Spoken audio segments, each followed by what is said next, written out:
ya kita memang bertanya-tanya. Apalagi setelah mereka keluar dan saudara Dr. Tifa itu dia mengatakan terima kasih kepada Bapak Presiden Republik Indonesia yang turut andil, quote unquote, turut andil dalam penangguhan ini. Kan seperti itu. Saya tidak yakin bahwa presiden itu akan melakukan hal itu. Ya, yang saya berpikir apakah Dr. Tifa ini berhalusinasi? Apakah Dr. Tifa ini mengatakan hal yang itu? Dan juga kita lihat bagaimana Roy Suryo juga mengatakan itu ingin menggeret gitu. Presiden.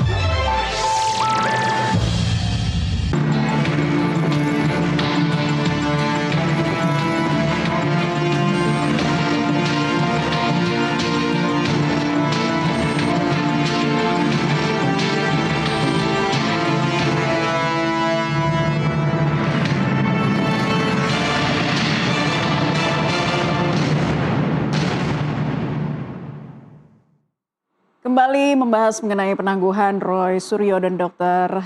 Tifa. Nah, pemirsa kita masih bersama Bang Andi Azwan dan juga Bang Ahmad Kozinuddin. Bang Andi, saya mau minta tanggapannya soal pernyataan dari Ketua Umum Peradi Bersatu ya, kalau tidak salah Sekjen ya. Sekjen. Yang menyatakan ada orang kuat di balik penangguhan penahanan ini. Tanggapannya?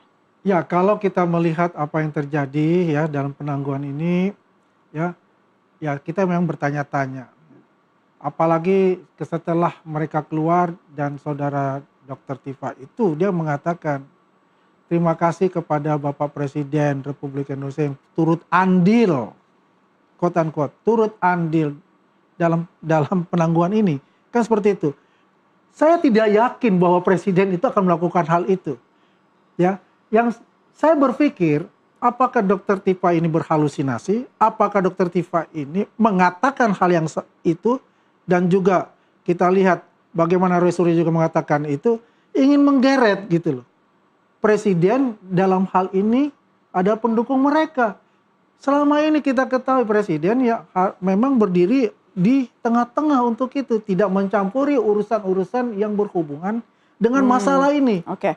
Di lain pihak kita kan juga tahu waktu tanggal 18 Mas Didit putra beliau itu hadir di Solo. Baik, Bang Andi. Gitu loh. Coba kita minta tanggapan dari Bang Kozinuddin juga yang menyebut memang penangguhan ini ada hubungan dengan privilege hukum.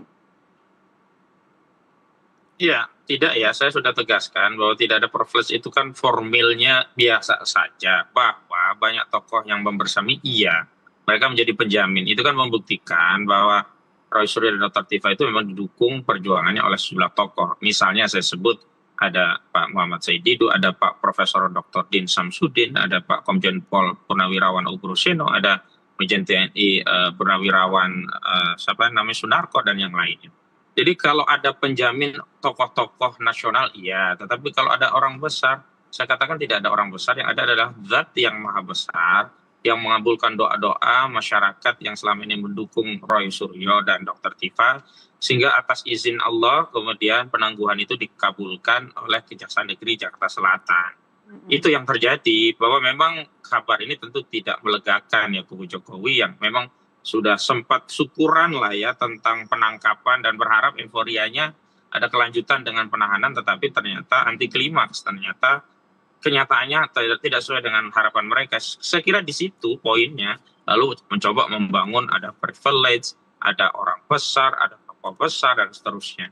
Nah, saya kira kita kembali kepada core persoalannya saja. Kan katanya kita siap bertarung di pengadilan. Ya sudah, fokus saja di pengadilan, dan ke pengadilan itu tidak harus dengan ditahan. Fokus saja kasus ini dibuktikan di pengadilan, lalu hadirkan bukti-bukti saksi-saksi itu. Nanti kami akan kuliti saksi-saksi itu. Dan biarkan saja saksi-saksi itu sendiri di pengadilan. Nanti kami akan yang mendampingi mereka untuk membongkar apa sebenarnya terjadi dalam proses ini. Apakah mereka akan konsisten seperti yang dituangkan di BAP, atau molet, atau muntir, atau berubah keterangannya di persidangan. Karena kami punya pengalaman di Pengadilan Negeri Surakarta, Kepala SD Tirtoyoso saat di BAP bicara dia itu merasa terhina karena agama Islam Al-Quran dijadikan sarana kebohongan.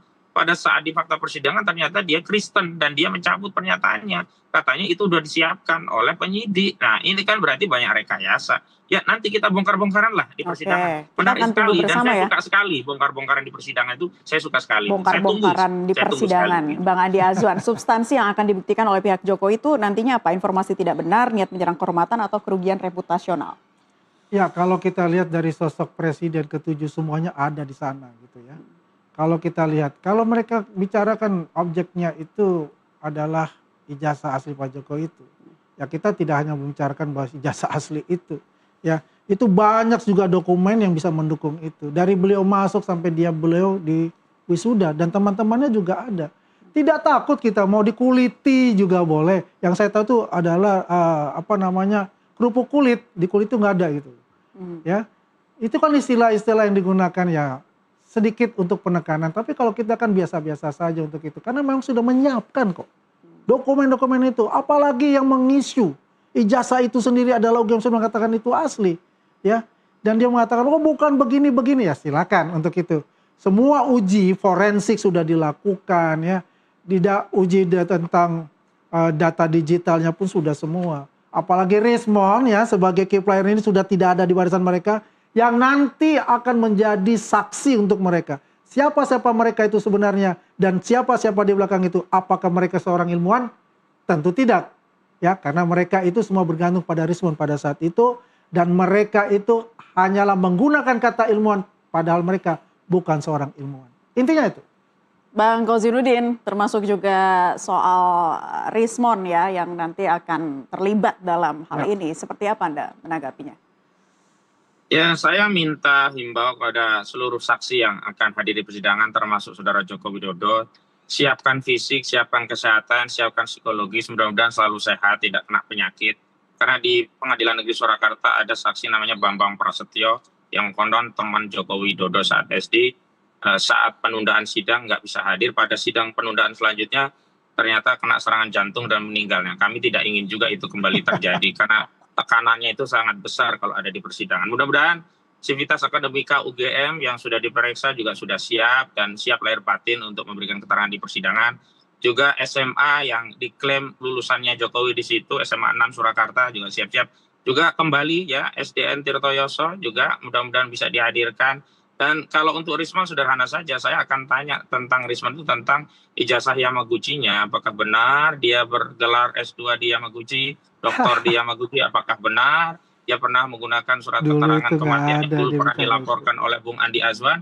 Ketika itu benar, maka kami tidak perlu lagi bertanya tentang keahliannya. Karena kalau keahlian itu didasarkan pada kebohongan, sudah tidak bernilai keahlian dari orang yang terbukti mengedarkan kebohongan. Dan apalagi kebohongan itu tentang identitas dirinya, bahkan kematiannya. Saya kira bagi kami enjoy saja, karena posisi kami kan nanti yang bertanya, bukan yang diadili. Justru yang harus siap-siap itu adalah saksi-saksi termasuk pelapor. Dalam hal ini, Saudara Joko Widodo, makanya Bung Andi Azwan, tolong siapkan menu apa, jamuan yang sip, biar Pak Jokowi sehat wal andos gitu, biar siap hadir di persidangan, biar tidak ada hal-hal yang mengkhawatirkan beliau, karena kita butuh beliau untuk memberikan keterangan di persidangan dalam rangka untuk membuka terang perkara ini. Begitu.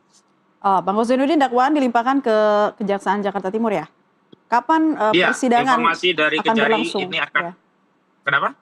Sudah mendapat informasi belum dari pihak kuasa hukum kapan persidangannya? Baru informasi umum dari rilis yang disampaikan oleh Kejaksaan Negeri Jakarta Selatan bahwa pelimpahan berkas perkaranya nanti akan disidangkan di Pengadilan Negeri Jakarta Timur. Adapun tentang panggilan sidang kapan waktunya memang belum, karena kami masih menunggu.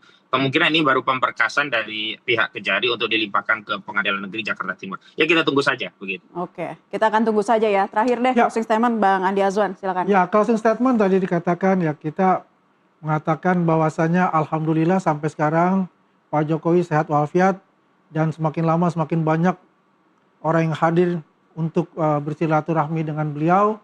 Ya, ini menunjukkan bahwa beliau itu adalah tokoh bangsa, sangat dicintai oleh masyarakat Indonesia, dan ini menunjukkan bahwa beliau ini adalah seorang juga rendah hati untuk itu, di uak-uak pun, di apapun juga dia tetap tenang untuk itu, dan yang terpenting adalah ini adalah momen yang terbaik buat beliau di pengadilan ini, yang beliau sendiri yang melaporkan untuk membuktikan ijazah asli Pak Jokowi itu adalah ijazah S1 Pak Jokowi itu adalah asli.